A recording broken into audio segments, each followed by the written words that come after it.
Senator O'Neill. Thank you, Chair. Today, the budget reveals the truly twisted priorities of this Abbott government. They doubled the deficit, they forged a Commission of Audit report written exclusively for and by the top end of town, and invented a budget crisis as a cover to impose an ideological agenda on an unsuspecting public. And today, the Coalition has now officially drunk their own Kool-Aid. Make no mistake, this is an extreme budget from an extreme government, completely out of touch with ordinary Australians. I'm going to make a prediction, Mr Acting Deputy President. To paraphrase the British politician Gerald Kaufman, this budget is the longest suicide note in history. To every Coalition marginal seat backbencher, sweating profusely at the prospect of telling their constituents to go and get stuffed, essentially, I say this: a vote for the budget is like a turkey voting for an early Christmas. You will be voting for a lie, a stunning mistruth, which each and every one of you repeated ad nauseum prior to the election, a now absolutely broken promise of no new taxes. Despite railing in opposition about the need to keep your commitments, Tony Abbott and the Coalition have now cynically chosen to abandon all pretence of keeping their word. Let me be clear. This is a budget of entirely broken promises. It's a book of bad ideas and, sadly, a manuscript of shattered dreams. Families are shuddering in fear at the cold, cynical, deceptive mess that this Abbott regime has unleashed on them.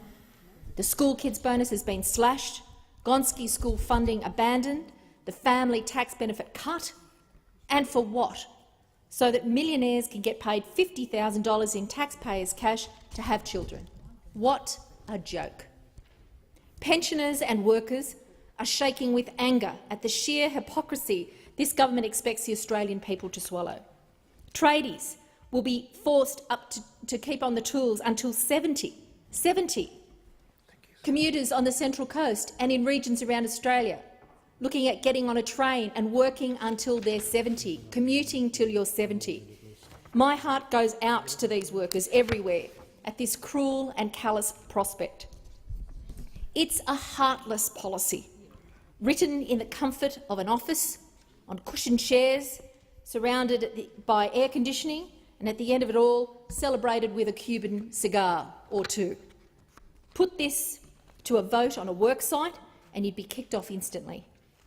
I don't know about you, but I think most 70-year-olds would be hard-pressed to put in 8 hours, 5 days a week of hard manual labour in the hot sun. But that's exactly what this budget is seeking to do to so many, especially the army of tradies that hail from places like where I live on the Central Coast and other regional areas around the country. That is the option that they have before them, that or to fall into poverty. By introducing this budget, the Coalition has shown a blatant disregard for those amongst us who do manual labour. The increase in the pension age will put more and more older Australians into poverty, forcing them onto the lower Newstart payment for years. To expect ageing bodies to endure such back-breaking work is an absolute stretch of possibilities, and it's an insult to those people who have already given so much through their hard work to this nation. But to force people to suffer the indignity of unemployment instead of the dignity of old age pension is a really cruel joke. To add insult to injury, pensioners, families and hard-working commuters have been driven to despair by Tony Abbott's great big new taxes. Despite promising before the election, and I quote, "I absolutely guarantee to the Australian people, absolutely guarantee to the Australian people that the tax burden will be less under a coalition government." Tony Abbott tonight is hitting families, pensioners, workers and commuters with great big new tax hikes. And these new taxes represent a clear and unequivocal set of broken promises.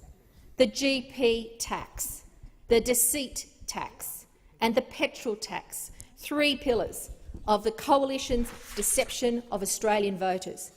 Australia will be the poorer and the sicker for it. The deficit and petrol taxes are a tax on hard work, a tax on aspiration, and a tax that hurts the very people who put their all in to provide for their families, to save for a well-earned holiday at the end of the year, and to give help to their children and provide for them for the best opportunities in their future.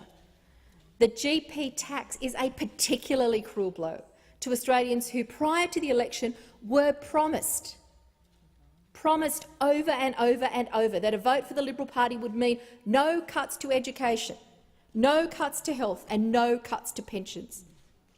There was simply no truth in those comments. It's simply cost-shifting by the Abbott government that will make healthcare much less equitable and much less affordable for every Australian. Make no mistake, with the GP tax, the Abbott government is dismantling universal healthcare as we know it in this country. There is no other way to put Labor's outrage at this GP tax other than to say we are at war with the Abbott government. Labor will, as we have had to in the past, and we will now at this time, fight for the sickest and the poorest. We completely reject Abbott's tax on sick people, actually asking the acutely and chronically ill to pay and pay and pay now in their illness and distress for research in the future. It's simply inexplicable. Australians should get the health care they need, not just the health care that Tony Abbott has decided they can afford. Tony Abbott's GP tax will certainly mean more patients will be out of pocket when they take their sick kids to the doctor, or families simply won't get there when they are in need. These great big new taxes are a very shallow, knee-jerk reaction from a government that knows nothing, knows the cost of everything and the value of nothing. Investing in the people of this nation, investing in health and education, is clearly a foreign concept to these people, who in this budget have ripped over $80 billion from education and health over the next 10 years. I'd think that even members of Joe Hockey's elusive North Sydney Forum are wondering today whether they're getting their money's worth. But we don't know who they are, so we won't be able to actually ask them. And perhaps the cruelest cut of all, it's with a heavy heart I note the Abbott government's abolition of Youth Connections. This program has seen more than 90,000 young people from across Australia and hundreds of locals access hands-on skills training and educational opportunities and personal support to help them get back into work or to school. For less than $80 million a year, this vital program, Youth Connections, supported over 67 organisations across 113 service regions right across the country. They employed 750 specialist youth workers. This program will close by the end of the year. Its students locked out of education, their needs ignored, their dreams shattered by a cynical government that seeks to rip the heart out of this country. Cutting these sorts of programs, and there are tens of them, is not a saving at all, and we all pay a very heavy price when young people slip through the cracks. These are more than cracks. These are gaping holes in the social fabric of Australia that have been constructed by a cynical government that simply doesn't care about ordinary working Australians. This has been, sadly, a time of youth unemployment, and cutting services to young people is incredibly short-sighted. Australians are not going to forget this budget of broken promises and shattered dreams, and certainly the young people who are now going to be forced to be unemployed for 6 months before they can collect any support from the government are going to be extremely disadvantaged.